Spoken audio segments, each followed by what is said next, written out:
Halo anak-anak, kalian pernah perhatiin nggak sih kalau hewan dan tumbuhan di setiap wilayah itu beda-beda?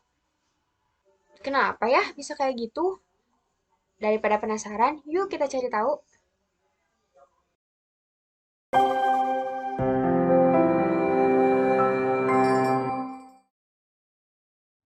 Halo, bersama Ibu Zeni di sini.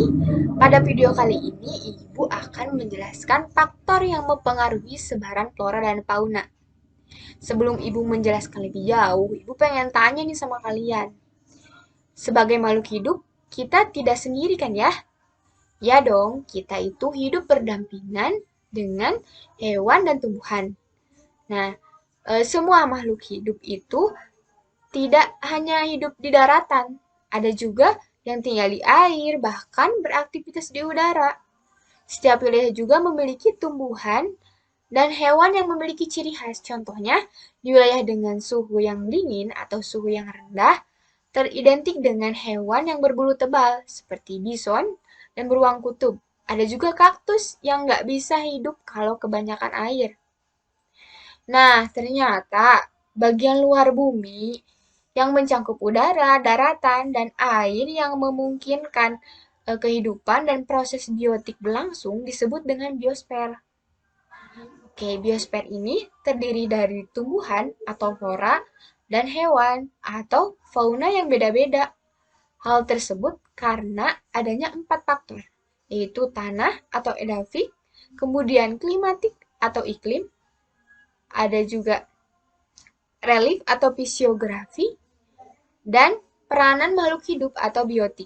Nah, yang pertama, faktor edafik atau tanah, meliputi keadaan tanah berupa kondisi tanah, baik fisik maupun kimiawinya, serta kandungan airnya.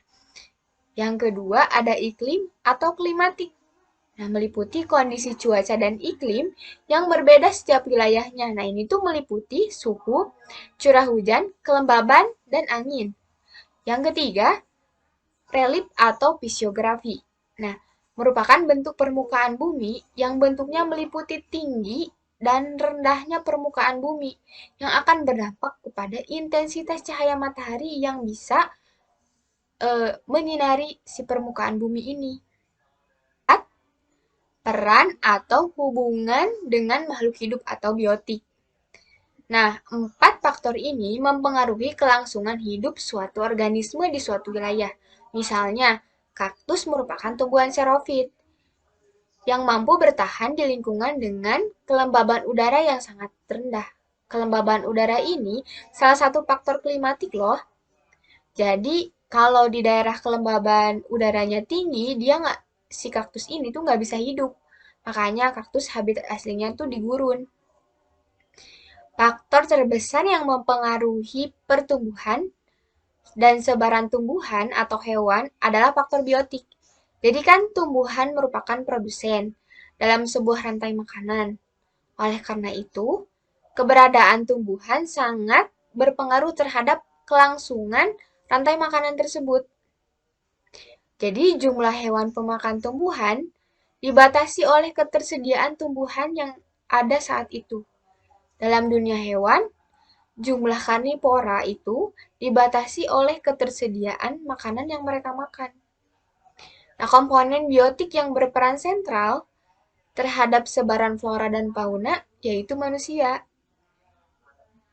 Nah, gimana anak-anak? Gampang kan?